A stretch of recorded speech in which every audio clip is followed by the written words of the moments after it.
अस्सलाम वालेकुम दोस्तों, मैं हूं आयशा। अगले कुछ घंटों में आपको ये पता चल जाएगा कि अमेरिका का अगला राष्ट्रपति कौन होगा। डोनाल्ड ट्रंप राष्ट्रपति बनेंगे या फिर अमेरिका की सत्ता अगले 5 साल तक कमला हैरिस के हाथों में होगा। लेकिन आज मैं आपको ये बताऊंगी कि दुनिया और हमारे देश के मुसलमानों के अच्छा कौन होगा, डोनाल्ड ट्रंप या फिर कमला हैरिस। लेकिन सबसे पहले आपको दो तस्वीरें दिखाना चाहती हूँ। आप इन दोनों ही लोगों से वाकिफ़ होंगे। एक योगी हैं और एक मौलाना सज्जाद नोमानी। कल इन दोनों ने ही तकरीबन एक जैसे बयान दिए। योगी ने फिर से बटोगे तो कटोगे की बात कही और ये कहा कि झारखंड की जनता को जातियों से निकलकर खुद को सिर्फ हिंदू मानकर बीजेपी को वोट देना चाहिए, और अगर वो ऐसा नहीं करेंगे तो फिर झारखंड में बांग्लादेशी और रोहिंग्या मुसलमान आकर ना सिर्फ उन्हें काट देंगे बल्कि वहाँ की डेमोग्राफी भी चेंज कर देंगे। और मौलाना नोमान सज्जाद ने भी महाराष्ट्र के मुसलमानों को ये बताया कि उन्हें एक होकर किसे वोट डालना चाहिए। मौलाना सज्जाद नोमानी साहब ने ये बताया कि महाराष्ट्र में 30 विधानसभा की ऐसी सीटें हैं जहां मुसलमानों की तादाद ज़्यादा है और इन सीटों पर नतीजे मुसलमानों के वोटों पर ही निर्भर करते हैं। इसीलिए मुसलमानों को चाहिए कि वो इन सीटों पर बंटे नहीं बल्कि एक होकर एक पार्टी को वोट दें। अब आपके पास सवाल ये है कि क्या आप ऐसे बयानों के लिए योगी को दोषी मानेंगे? क्या आपको लगता है कि योगी ने कुछ गलत किया है? अगर नहीं तो फिर हमारे देश की मेजॉरिटी को मौलाना सज्जाद नोमानी क्यों बुरे लग रहे हैं? मौलाना में देश के हिंदुओं को खोट क्यों नज़र आ रहा है और वो ये क्यों कह रहे हैं कि मौलाना ये सब कांग्रेस को जिताने के लिए कर रहे हैं? खैर, ये मैं आप पर छोड़ती हूँ। लेकिन हाँ, आज मैं आपको बांग्लादेश के आई ये तस्वीरें ज़रूर दिखाना चाहती हूँ, क्योंकि ये तस्वीरें हमारे देश के हिंदुओं का दोगलापन दिखाती हैं। आपको ये मालूम होगा कि बीजेपी का हर छोटा और हर बड़ा नेता हमारे देश में रहने वाले मुसलमानों को जब चाहे तब वो उन्हें बांग्लादेशी या फिर रोहिंग्या घुसपैठियाँ बना देता है, और वो ये कहता है कि मुसलमान हमारे देश की डेमोग्राफी चेंज कर रहे हैं, जैसे पिछले 2 दिनों से योगी और मोदी झारखंड में जाकर कह रहे हैं। लेकिन कल जब बांग्लादेश में हिंदुओं पर हमले की खबरें आईं और तस्वीरें आईं तो हमारे देश की मीडिया का कलेजा फट पड़ा और वो आज दुनिया को ये बता रही है कि कैसे बांग्लादेश की पुलिस और मिलिट्री वहाँ रहने वाले हिंदुओं को मार रही है और वहाँ हिंदुओं का जेनोसाइड हो रहा है, और दुनिया इन तस्वीरों पर खामोश है।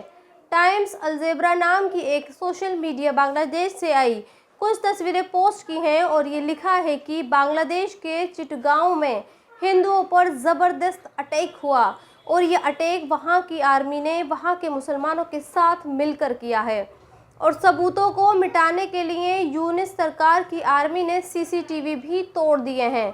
हिंदुओं के घर लूटे और तोड़े जा रहे हैं। मैं इन हमलों की पुरजोर मजम्मत करती हूँ और ऐसा बिल्कुल भी नहीं होना चाहिए।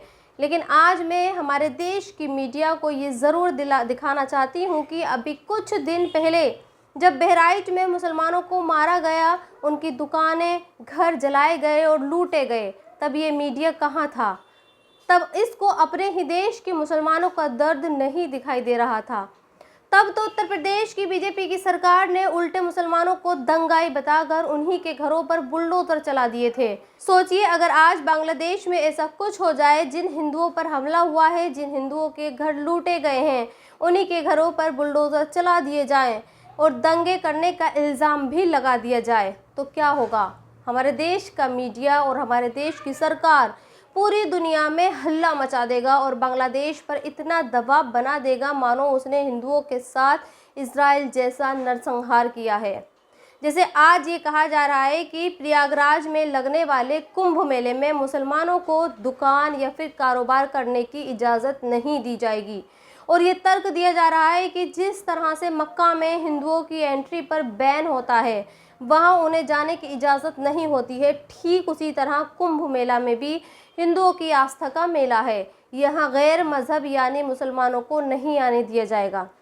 सोचिए, जो देश मुसलमानों और हिंदुओं दोनों के लिए बराबर है, वहाँ इस तरह की बातें हो रही हैं। खैर, मुझे तो कल समाजवादी पार्टी के सांसद जियाउर रहमान बर्क के भी एक बयान पर बहुत हैरानी हुई, जब उन्होंने ये कहा कि अगर मुसलमानों को कुंभ के मेले से भगाया जाएगा तो मुसलमान भी हिंदुओं को दरगाह पर आने नहीं देंगे। वाकई हमारे देश के मुस्लिम नेता बड़े ही पट्टू हैं। ये इतने बड़े पट्टू हैं, जहां इन्हें बोलने की ज़रूरत होती है वहां ये बिलों में घुस जाते हैं और अपनी ज़ुबान पर ताला लगा लेते हैं, और जहां इन्हें बोलने की ज़रूरत नहीं है वहां ये शेर की तरह दहाड़ते हैं। सोचिए, जो मुसलमान दरगाह पर खुद ही नहीं जाते, जो इस्लाम दरगाह पर माथा टेकने की इजाज़त नहीं देता, उस दरगाह पर ये हिंदुओं को रोकने की बात कर रहे हैं। बीवी के पल्लू को पकड़कर बैठने वाले इन मुस्लिम नेताओं की ज़ुबान तब नहीं खुलती जब मस्जिदों पर भगवा झंडे लहराए जाते हैं। इन नेताओं की ज़ुबान तब नहीं खुलती जब मुसलमानों को गोबर खिलाया जाता है। इन मुसलमानों की ज़ुबान तब नहीं खुलती जब मुस्लिम बच्चियों को करवा चौथ की मेहंदी लगाने से रोका जाता है। लेकिन इनकी ज़ुबान कुंभ मेले पर खुल गई और ये धमकियां दे रहे हैं, क्योंकि ये जानते हैं कि इनके इस तरह के बयान से बीजेपी और ज़्यादा खुश होगी और वो इस तरह के बयानों पर इन्हें कोई सज़ा नहीं देगी। इसीलिए ये लोग ऐसे बयान दे रहे हैं। वाकई लानत है ऐसे मुस्लिम नेताओं पर। और इस वीडियो के आखिर में आपको 13 सेकंड का ये वीडियो भी दिखाना चाहती हूँ।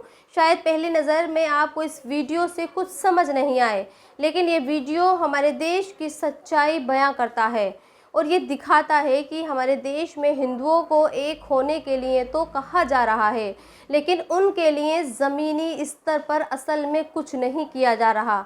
दरअसल उत्तराखंड के अल्मोड़ा में एक बस हादसा होता है जिसमें कई लोगों की मौत होती है, और इस हादसे में जो लोग घायल होते हैं उनको बचाने, उनके इलाज के लिए हेली एम्बुलेंस को लाया जाता है, ताकि घायल मरीजों को जल्द से जल्द अस्पताल पहुंचाया जा सके और उनका इलाज किया जा सके। लेकिन जैसे ही इस हेली एम्बुलेंस को लाया गया, ये उड़ ही नहीं पाई।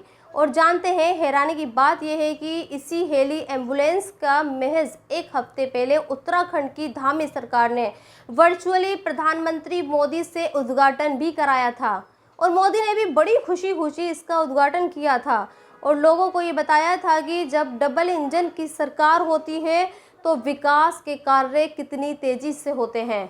लेकिन जिस हेली एम्बुलेंस यानी हवाई जहाज़ की तरह उड़ने वाली एम्बुलेंस पर मरीजों को हादसे की जगह से लेकर अस्पताल भेजने के लिए लाया गया, वो खुद बीमार निकली और वो उड़ ही नहीं सकी। सोचिए, ये है डबल इंजन की सरकार का विकास। और हाँ, अगर इस काम में कोई मुसलमान जिम्मेदार होता तो डॉक्टरों के बीच बातचीत करने वाले धामी जी अब तक उस पर बुलडोज़र चलवा देते और ये कहते कि उसका हेली एम्बुलेंस जिहाद है। और सबसे आखिर में आपको ये बताती हूँ कि अमेरिका का अगला राष्ट्रपति चाहे डोनाल्ड ट्रंप बने या फिर कमला हैरिस, ये दोनों ही इजराइल का साथ देते रहेंगे, क्योंकि पिछले 1 साल से कमला हैरिस बतौर वाइस प्रेसिडेंट इजराइल को मुस्लिम मुल्कों पर बमबारी करने के लिए हथियार सप्लाई कर रही है, और दूसरे डोनाल्ड ट्रंप भी इजराइल का खुले तौर पर समर्थन कर चुके हैं। तो दोस्तों, इस वीडियो में इतना ही। आप भी अपनी राय कमेंट्स बॉक्स में लिखकर मुझे ज़रूर बताएं।